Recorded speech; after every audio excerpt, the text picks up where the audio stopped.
Olá, meus amigos do Facebook e do canal do YouTube FEPB TV. Aqui estamos nós, eu, José Queiroz, e a nossa querida Mari Lourdes, para juntos com vocês entrarmos no estudo de mais um Página Aberta. Hoje nós conclamamos vocês buscarem na sua estante o livro Ceifa de Luz, ponto 49, onde Emmanuel vai nos dar uma aula sobre a questão das ofensas. O título é justamente Anti-ofensas, baseado em Mateus capítulo 5, versículo 20. Então, vamos juntos, a sua participação é muito importante, não é isso, Mary? Exatamente. Então, abram o livro e, junto com vocês, vamos a esse maravilhoso estudo. Queiroz, eu gostaria, antes da gente ir para o nosso estudo da noite, trazer uma referência que no dia 15 de julho de 1869... Para mim tinha sido ontem. Pois é, 150 anos do pioneirismo da imprensa espírita brasileira. Olha aí, nós fazemos parte da comunicação. Exatamente. O Eixo de Além-Túmulo, né? Eco de Além-Túmulo. Desculpe. É porque antigamente as palavras tinham uma escrita diferente. Eco, verdade. Eco do Além-Túmulo. Eco, eu pensei que era Ecos do Além-Túmulo, não é? Que foi publicado o primeiro em 15 de julho de 1869, 12 anos após a publicação de O Livro dos Espíritos. E foi em Salvador, na Bahia. A imprensa lança a primeira publicação espírita brasileira com idioma totalmente em português, o Eco de Além-Túmulo. O periódico tinha como mentor o jornalista Luiz Olímpio Teles de Menezes. Era bimestral e contava com 56 páginas cada edição, né? Foi o pioneiro da imprensa, olha que maravilha. Chegando a circular, Queiroz, inclusive em Nova York, Londres, Paris, Lyon, Madrid, Barcelona, Sevilha, Bolonha e Catânia. Fantástico. Não é? Que maravilha. Maravilha. Era um conteúdo didático e transcrevia, olha só, a revista Espírita, né? E páginas de O Livro dos Espíritos. E tinha por objetivo apresentar, olha que interessante, 150 anos, e desmistificar a visão errônea que se tinha da doutrina espírita. Seus pilares eram o lema da Revolução Francesa: liberdade, igualdade e fraternidade. Não possuía fins lucrativos e parte de suas vendas, isso aqui foi que eu achei fantástico. Olha só, Queiroz, parte das suas vendas destinava à causa da abolição. O ideal espírita, né? E justamente o ponto que a gente vai fundamentar hoje, que é do estudo, que é a questão das ofensas, ela está interligado à questão da justiça. Porque não há como eu pleitear o divino sem entender o fundamento, como funciona a justiça divina, e sem que eu dê uma contrapartida no sentido, né? Hoje em dia nós temos aí uma questão muito grave a nível social, a nível ambiental, isso numa escala mundial. Sempre é interessante, nós que estudamos o Espiritismo, a gente está enveredando, conscientizando, sendo vozes do além-túmulo e do aqui-túmulo com relação a essas questões. Não no sentido de estar reclamando, porque a gente tem que entender que tudo está em processo, e é isso que a gente vai ver hoje. Mas no sentido de cada um de nós, na consciência que temos, fazer aquela parte que nos compete, por mínimo que seja. Não é isso? Exatamente. É buscando uma divulgação de uma matéria importante, é assinando um manifesto em prol da vida, é participando de estudos, é fazendo a nossa parte primeira no sentido de reciclar, no sentido de colaborar, de buscar né, fazer alguma coisa para ser a diferença nesse mundo. Obviamente, a gente não vamos conseguir fazer tudo ou resolver instantaneamente. Não, a gente faz como a história do beija-flor, né? E o elefante, em que havia um incêndio numa floresta e todos os animais estavam em debandada. E o elefante observou que apenas o beija-flor ia num regaçozinho de água, puxava um pouquinho daquela água e cuspia no fogo. Voltava, fazia a mesma coisa. E o elefante ficou, beija-flor, pelo amor de Deus, isso aí não vai resolver nada, vamos embora que o incêndio está se alastrando. O beija-flor disse, eu sei que não vai apagar, mas eu estou fazendo a minha parte. Né? Então a nossa parte, por mínimo que seja, ela tem um diferencial, porque ela é mola, ela é uma estrutura, ela é base energética que ajuda a espiritualidade. Porque, sem sombra de dúvida, o panteão de solução a nível macro está nas mãos do Cristo. Ele está fazendo a parte dele, em absoluto não tem falhas. E mesmo diante das nossas perspectivas, dos nossos enganos, das nossas ideias, a espiritualidade, nos desígnios divinos, ela age certo nas tortuosidades do nosso caminho. Né? Tem até esse dito popular que diz que Deus escreve certo nas linhas tortas. E é verdade, mas nós precisamos estar atento à nossa parte. Né? Como aí, né, um periódico desse tão antigo, precisar sobreviver, mas tinha na época uma causa. E essa causa ela era abraçada por ele, não ficava à surdina. Tinha um propósito. E isso a gente tem a nível de movimento que ter essa consciência também.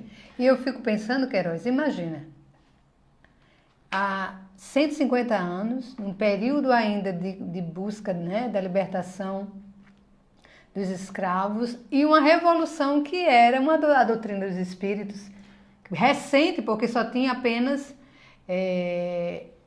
uma década de seu lançamento do Livro dos Espíritos. Então, realmente, o nosso querido aí, irmão, não é, que Luiz Olímpio receba onde estiver a nossa gratidão. Nossa reverência, né? Com certeza. Então, vamos lá. Emmanuel se baseia justamente, como eu já falei, nesse estudo de hoje, no capítulo 5, versículo 20, onde Jesus, uma frase do Cristo diz, porque vos digo que se a vossa justiça não exercei muito a dos escribas e fariseus, jamais entrareis no reino dos céus. Olha aquilo que eu falei, ele fala de justiça, né? Queiroz, essa passagem, ela ainda faz parte da Bem-aventuranças, né? Do grande Sermão do Monte. E ela está vinculada à parte em que Jesus vai falar sobre as leis, né? Que ele não veio destruir, mas dar cumprimento, não é, às leis. E o versículo, como você já leu, que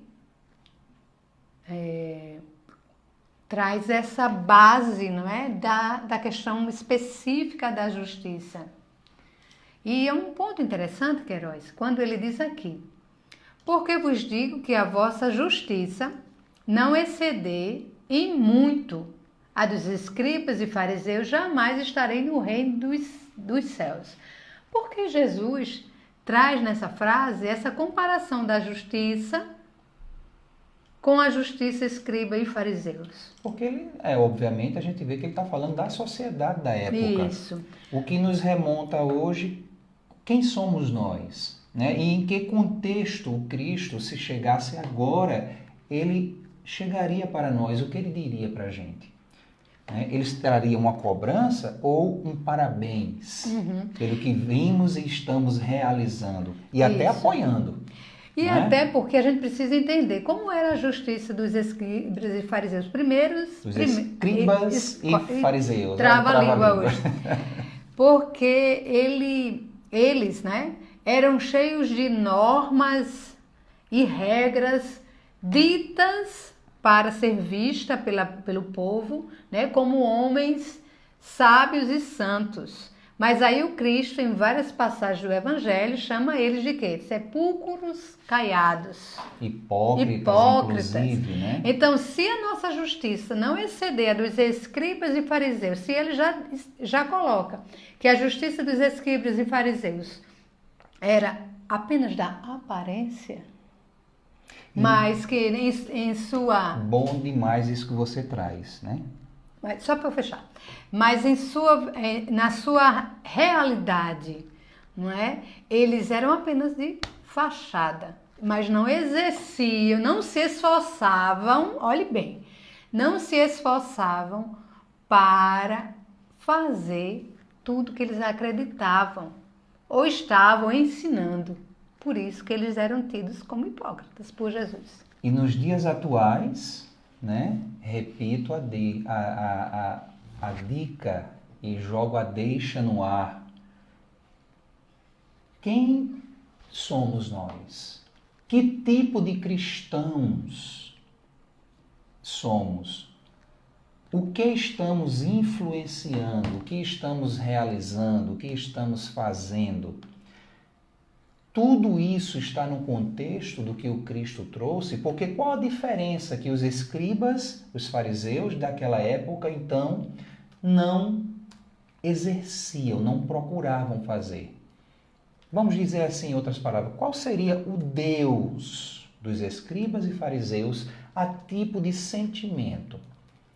Será que estava mais embasado no amor ou estava mais embasado no orgulho, na vaidade? Porque esse é o diferencial, como lembra Emmanuel, já no primeiro parágrafo, olha o que Emmanuel diz. A fim de entender a recomendação de Jesus, amai-vos uns aos outros como eu vos amei, não te colocarás tão somente no lugar do irmão, necessitado de socorro material, para que se lhe compreendas a indigência, com segurança. Quer dizer, ele fala aqui que não basta só, inclusive, Mary, olha como é forte, a empatia. Porque você se colocar no lugar do outro, sentir o outro, já é muito. Né? A gente tem um quê de insensibilidade na alma, assim, de marca maior. Mas olha o que Emmanuel nos conclama, já não é isso só o suficiente. Situar-se-ás também na posição daquele que te ofende, para Veja, que ele percebas a penúria da alma, de modo a que lhe estendas o concurso possível. A gente tem que ter o campo da caridade, a gente tem que ter o campo da ação, mas isso não é só suficiente. A gente tem que compreender aquele que está desviado. A gente tem que entender aquele que não pensa igual, aquele que comunga diferente. Não no sentido, obviamente, Emmanuel está puxando aqui, no sentido de sermos coniventes, mas de não procurarmos desavenças, brigas, não entrarmos em discussões infrutíferas, que em absoluto resolve. Muitas vezes a gente, ao contrário, agrava a situação. Não é? Porque tudo vibra nesse universo de Deus. Tudo é energia. Então, se eu alimento essa energia que eu tenho como equivocada, entrando na mesma sintonia, o que é que acontece? Ela dobra, ela frutifica, ela se alimenta. Agora, quando eu entro pela questão, eu me lembro do Cristo, ultrajado, humilhado, surrado, né? Sangrando em todos os extremos ali, ultrajado, crucificado. E se fosse um de nós, a gente ia dar aqueles palavrão para cima, ia condenar todo mundo ali, ia ficar com aquela raiva, né? Porque imagine nós, fazendo bem e todo aquele processo de ingratidão a ponto de matar o benfeitor. A gente muitas vezes dá um bom dia, a pessoa dá só um sorrisinho de nada, a gente já olha assim e fica com raiva, já pensa logo, o que é que tu tem? Tá com raiva? O que é que houve? Não responde nem um bom dia, né? A gente já entra nessa. Imagine numa situação mais grave como acontecida com Cristo. E o ato dele foi: Pai, perdoa-o. Ele não fez nenhuma prece pedindo por ele. Ele fez uma prece pedindo por nós, pelos seus ofensores, né? Pai, perdoa-os, eles não sabem o que fazem. Sem dúvida, a energia da ingratidão, do processo do ultraje do Cristo, ela trouxe um agrave kármico muito grande para todos da humanidade. Mas aquela prece do Cristo, com o poder, com a sinceridade que chegou lá, sem dúvida serviu para amenizar muito processo, muita dor, muita problemática que dali por então a humanidade ia passar. Porque o amor, ele faz assim. O amor, ele compreende. O amor, ele busca entender e pede para que o outro tenha tempo para repensar, para refletir, para melhorar. Agora, ele vai para a cruz, mas não é conivente, né? Ele sofre as consequências, mesmo estando certo, mas firme, resoluto, porque a fé lhe dá fidelidade à causa. E essa fidelidade à causa lhe traz nobreza de caráter e determinação, firmeza, para continuar apesar das adversidades. Porque o que acontece com o nosso país, o que acontece muitas vezes com outras posições, nesse momento, geograficamente, no mundo inteiro. As pessoas, eu, você, tão cansadas que já temos de tanto sofrer, estamos fazendo escolhas equivocadas. Estamos, ao invés de mantermos firmes no propósito que o Cristo e que Deus empenha para a resolução, tendo o auge, o amor, a gente está escolhendo o caminho das armas, a gente está escolhendo o caminho, muitas vezes, da injustiça, como se aquilo ali fosse trazer soluções, fosse, de fato, proporcionar uma continuidade mais tranquila para a humanidade. Mas aí a gente fica, eu lanço mais ou menos a questão da pergunta novamente. Que energia estamos alimentando? Isso. A do bem? A do amor? Ou do egoísmo? Ou da vaidade? Né? Ou o do erro, do mal? E é isso que a gente tem que ter muito cuidado, porque ser cristão, eu não vou dizer que é sacrifício, eu não vou dizer que é difícil, mas é firme propósito embasado na justiça verdadeira que é do amor. Temos aí já a participação do nosso graças a Deus queridos. Tem várias, Raquel Maia, né, Gilberto, Vanberto, Rejane, todos eles já estiveram aqui conosco, ainda estão. Ângela Reis, né? Colaborem aí. Podem colaborar aqui que a gente fala aqui, a gente comenta, viu? A participação de todos vocês. Uma coisa muito interessante, Queiroz, que Emmanuel coloca nesse ponto que nós iniciamos, que ele faz essa comparação, não é? Que, assim, o natural, embora ocorra diferenças, né? Mas o natural é que a gente se compadeça com alguém que está passando algum tipo de necessidade, as crianças que estão nas ruas, os idosos abandonados, as pessoas moradores de rua, as pessoas que estão passando fome, que estão doentes. Então, naturalmente, é uma característica do ser humano ter indulgência, ter compaixão dessas pessoas, não é? alguém que esteja contrário a isso está com algum problema, porque é muito E difícil é você não se isso, compadecer. e é isso que Emmanuel está querendo que a gente entenda nesse propósito de leitura anti-ofensas. Isso. Porque quer queira, quer não, ele está ofendendo a lei, Certo. né? Se não age no propósito correto. Isso. Mas aí, no ponto seguinte, ele vai trazer essa indulgência com aquele que está no infortúnio da vida, na dificuldade, da necessidade do socorro material. É mais fácil a gente se colocar no auxílio. Mas e daquele que nos ofende? Como é que nós reagimos, agimos, nos portamos com aqueles que pensam diferente de nós e por algum motivo nós nos sentimos ofendidos de alguma forma? Ou pelo que é dito, ou pelo que foi feito, né? Então, olha só o que Emmanuel coloca. Também na posição, ou seja, se você é capaz de se colocar na posição de ter empatia com aqueles necessitados das questões materiais, não é? Situar-te-ás também. Será possível que tu possas, né, te colocar na posição daquele que te ofende?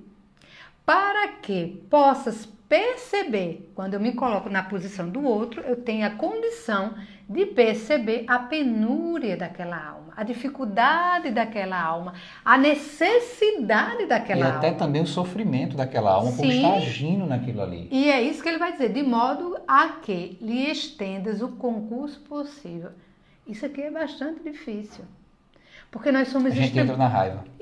Porque nós somos orgulhosos. E extremistas. Né? E aí entramos na raiva muitas vezes, na mágoa, no melindre.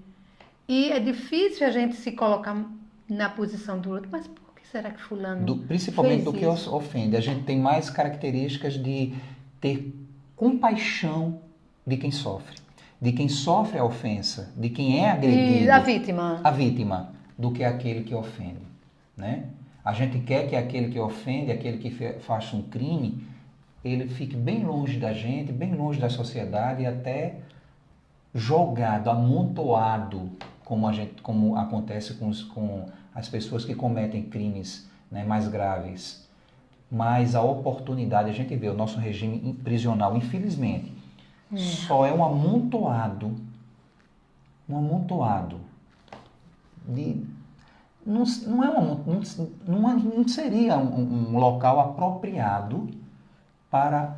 Não só o local, não existe nenhum... Para humanizar, não é um local apropriado para humanizar. Não tem nenhum projeto de humanização. O nosso sistema prisional, da forma como é hoje, é um local para animalização. O indivíduo entra lá, pode ser o menor crime do mundo, mas ele ao invés de ele ter a oportunidade de regeneração, ele acaba ficando mais monstro ainda. Ele acaba ainda ficando mais revoltado, mais problematizado. Isso. Infelizmente, a violência está aí. Ela continua, né? Ela continua acontecendo. Quando a justiça divina, ela sempre nos dá o pressuposto, pela base correta, da oportunidade, não da punição. Acho que tem algum comentário, né? Da oportunidade e não da punição. Porque a gente precisa ter isso na cabeça, a gente precisa entender que a violência, a dificuldade, os antagonismos só vão deixar de existir quando eu der a oportunidade ao outro de sentir o amor, dele perceber que errou, e de ele ver que existe uma oportunidade redentora, né? Esperança. Se você castra a esperança do outro na dificuldade, como é que ele pode melhorar? Como é que ele pode... É como você mesmo, a gente já comentou várias vezes. Um criminoso, a exemplo, ele faz... Por quê? Porque ele não tem nada a perder. E ele chega a dizer isso. Ele chega a relatar, eu não tenho nada a perder. Então... por que eu vou ser bom? Se até a própria sociedade, ela não o aceita no retorno. Ela tem receio, ela deixa de dar oportunidade para que o outro aprenda que pode ter uma esperança e pode ter uma redenção. Vamberto aqui, ele colabora dizendo aqui... Tá ruim para ler aqui. É honrar a bênção do seu momento de lucidez e equilíbrio, agindo com indulgência com aquele que de alguma forma te agride. Isso. Exatamente. Porque ele continua dizendo aqui, habitualmente aquele que te fere pode estar nos mais diversos graus de dificuldade e perturbação. Com certeza. Aquilo que a gente estava conversando hoje sobre o filme, né? Que você viu o trailer, né? De um criminoso. Uhum. Um criminoso fictício, né? O Coringa, que está aí para entrar em cartaz. Mostrando, e quando a gente vê realmente toda a história de um criminoso, eu estava até vendo aqui, mostrando a Vitor Hugo hoje, meu filho, de 15 anos, a gente estava vendo aqui a gente estava assistindo uma série na Netflix, eu me lembrei. E tem uma pessoa que ele sempre foi assim, muito boçal, muito assim, ridículo. Daquele que, né, a gente olha assim, só quer ser, mas no sentido de não agir muito bem. Aí o filme a série mostrou um retrocesso da infância dele. O que ele sofria vendo a mãe apanhar, o pai alcoólatra, o pai ridicularizando ele, né, dizendo que ele era isso, que ele era aquilo outro, sempre rebaixando ele. E aí ele chega um adulto totalmente revoltado, totalmente desequilibrado, né, fazendo o que faz de forma equivocada, como foi o aprendizado que ele teve. Infelizmente. Então, muitos a gente vê isso. E aí Emmanuel vai nos lembrar disso aqui. Talvez esteja no clima de enganosos de enganos lastimáveis, dos quais se retirará mais tarde em penosa condição de arrependimento. Quanto mais cedo a oportunidade e quanto mais cedo o exemplo correto for dado, mais esse arrependimento chega, né? Mais cedo é a cura.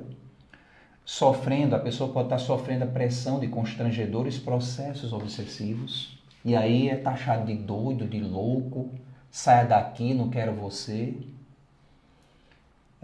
Pode estar carregando moléstias ocultas, e aí entra no processo de revolta, né?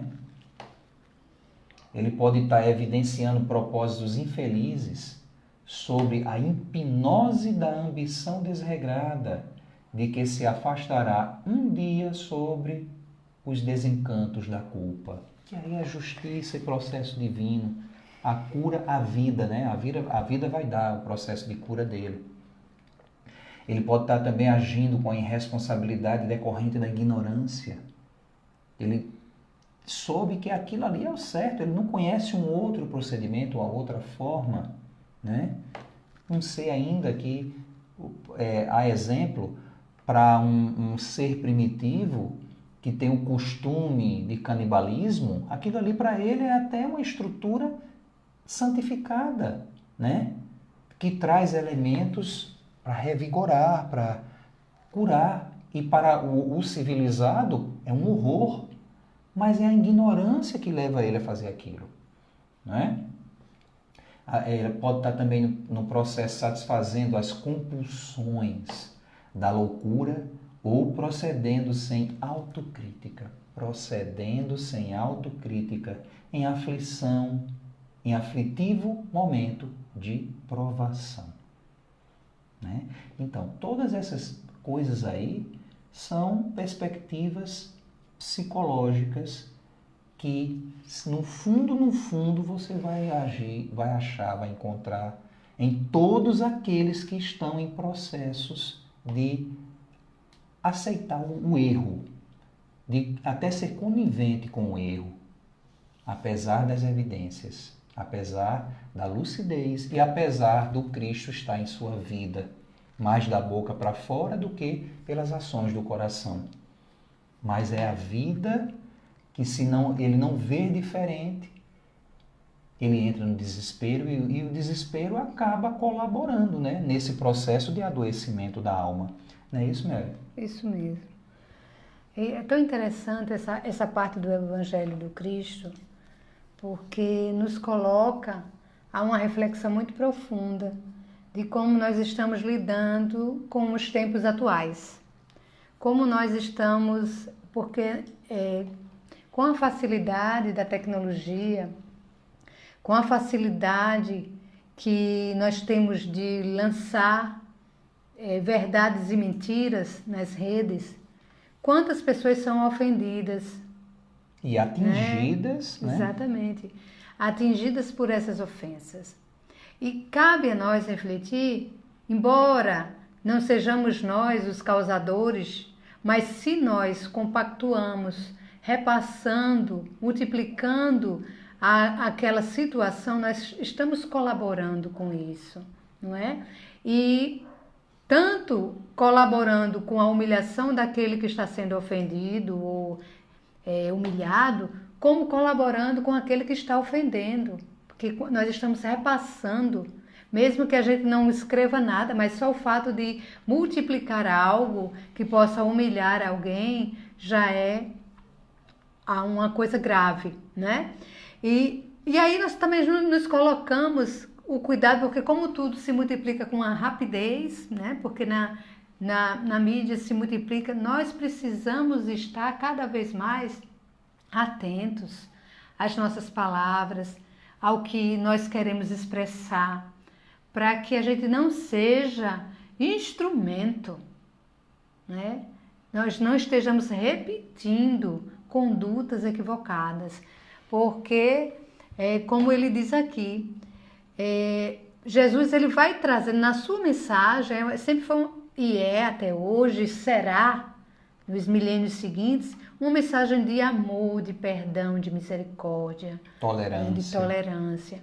Então, mas jamais de conivência. Isso. Nós estamos num momento crucial da importância da tolerância. Eu vi um vídeo nas mídias, aí não me lembro qual foi, de um rapaz, dois rapazes que estavam caminhando pela rua e tinha um morador de rua deitado, enrolado, era à noite pelo vídeo, né? Às vezes tem coisas que não tem nem como você não ver, porque você passa no Facebook, o vídeo já começa a aparecer. E o rapaz chutou o morador de rua que estava dormindo, estava deitado. E aquela cena foi tão impactante para mim, como alguém poderia ser capaz de fazer algo com aquela pessoa vulnerável. E que não estava incomodando ele. Não, ele estava no cantinho, numa porta, na calçada, num cantinho, nem no meio da rua ele estava, nem na calçada, ele não estava nem impedindo a passagem. Ele estava naquelas brechinhas, né, de lojas que tem aquela calçadinha da entrada, ele estava ali todo enroladinho, deitado. E aí eu fiquei pensando, nessa hora, eu disse, meu Deus, eu fiquei compadecida, lógico, com aquele homem que devia estar no sono tão profundo que ele mal se mexeu, recebeu a agressão, né, porque ele bateu com o pé no homem, recebeu a agressão, mas estava num sono que ele nem se moveu. Mas eu digo, meu Deus, eu fiquei pensando, Queiroz, o que pode passar no coração de um ser humano capaz de fazer algo assim? Ou de uma sociedade a nível local ou mundial em que está muito mais preocupada com o aspecto econômico do que com o aspecto social. Porque hoje mesmo, você falou dessa notícia, eu passando aqui para me preparar, vi uma postagem de uma notícia que realmente, infelizmente, é uma realidade da nossa nação. A gente está aí, né, preocupadíssimo com a questão financeira do país. Mas a reportagem ela alertava que muitas crianças brasileiras, em períodos de férias, passam fome em casa porque não tem a merenda escolar. Entendem? Porque a gente sabe, muitas escolas, elas recebem alunos, principalmente escolas de periferia, de localidades pobres, porque é ali que os filhos muitas vezes têm a única refeição para o dia inteiro. Então eles são mandados para lá. E no período de férias, como não tem isso, ficam passando fome, a míngua. Isso é uma realidade de um país onde se veicula pátria do mundo, coração do Evangelho, onde se diz o país, um grande país cristão, seja o cristianismo entendido pela ótica evangélica, pela ótica católica, pela ótica espírita, um país da tolerância, né? Um país onde a igualdade e a fraternidade reina. As máscaras, elas caíram, né? Eu até digo que na parábola do joio e do trigo, eles já cresceram. Então tem como eu já poder enxergar o joio e o trigo. E a espiritualidade, sem dúvida, está vendo nessa situação, nesse momento, a oportunidade de separar a planta que é daninha da planta que frutifica, que dá fruto e que alimenta. O joio e o trigo, meus irmãos, cresceram. Agora, vamos refletir. Que semente nós estamos dando à vida? Porque o momento, como diz, né, é crucial. E entendendo, né, Rejane até diz aqui, isso mesmo, Rejane, falta de amor e empatia pelo próximo. E também de raciocinar e procurar entender na vivência o que o Cristo ensinou. Porque teóricos, a gente está assim, ó. Teóricos que falam bonito, sabe? Os fariseus modernos, os escribas modernos. Mas, será que Jesus chegando, ele não adverteria novamente, né? Como sepulcros caiados, como hipócritas? Por quê? Não só a gente deve entender, mas deve colocar em prática o processo de amor em nossas vidas. Aí Emmanuel, né? Depois de ter citado todos aqueles exemplos ali, que cabe a nós entender e ponderar, olha o que ele diz. Por isso mesmo, exortou-nos Jesus a amar os inimigos e a orar pelos que nos perseguem e caluniam. Isso porque somos inconsequentes toda vez que passamos recibo, insultos e provocações com os quais nada temos que ver. Né? É uma energia jogada fora. Discutir, revidar, né? Aceitar provocações e ir à briga, ao revide. Isso aí não é impulso.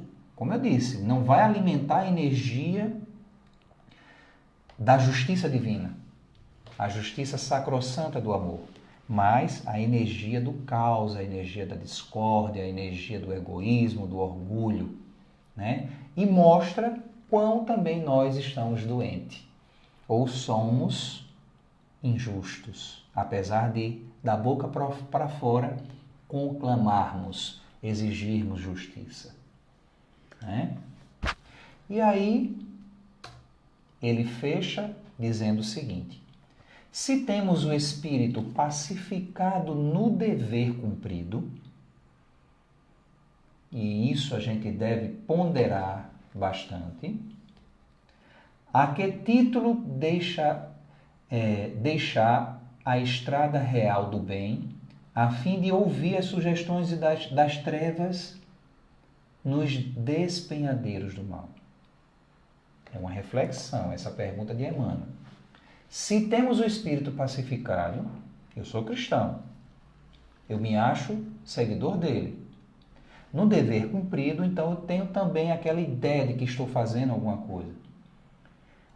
Então, se a gente reflete, né? Se a gente vai à igreja, se a gente comunga, se a gente aceita, vai para a campanha do quilo, se a gente, né, vai ali nos nossos cultos evangélicos e nos deliciamos, nos deleitamos com a oferta divina às nossas vidas e fazemos alguma coisa, então, por que, né, como ele pergunta, a que título a gente vai deixar a estrada real do bem, a fim de ouvir as sugestões das trevas nos despenhadeiros do mal. Né? E lembrando, viu, gente, a omissão também é um crime, também é um agravo.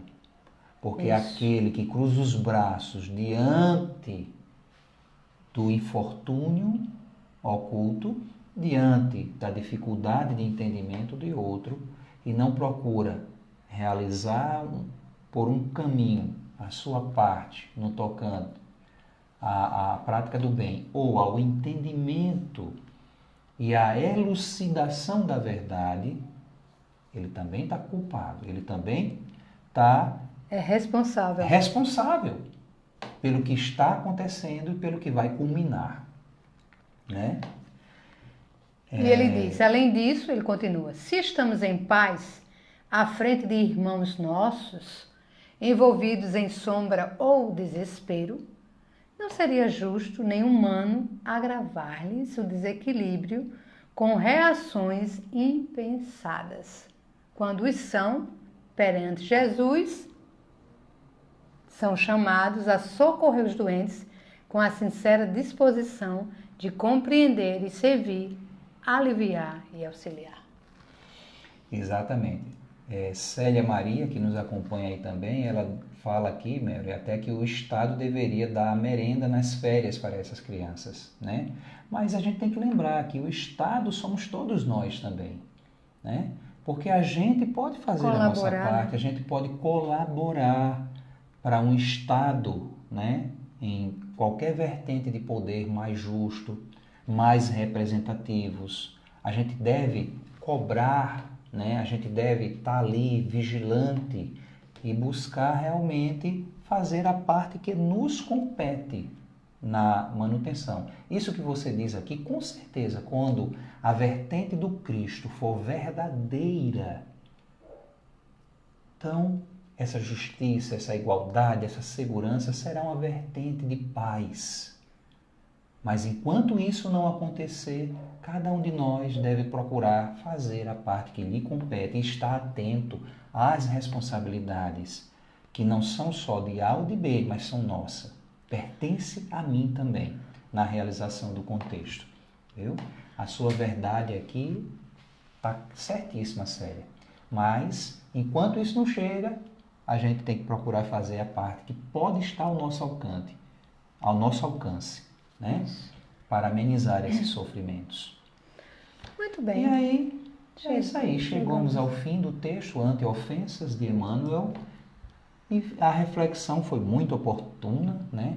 E aí, como sempre, né, Mari Lourdes traz um poema para o nosso deleite e para que a gente possa encerrar com chave de ouro o nosso estudo da noite. Hoje nós temos o quê? Deus quer misericórdia.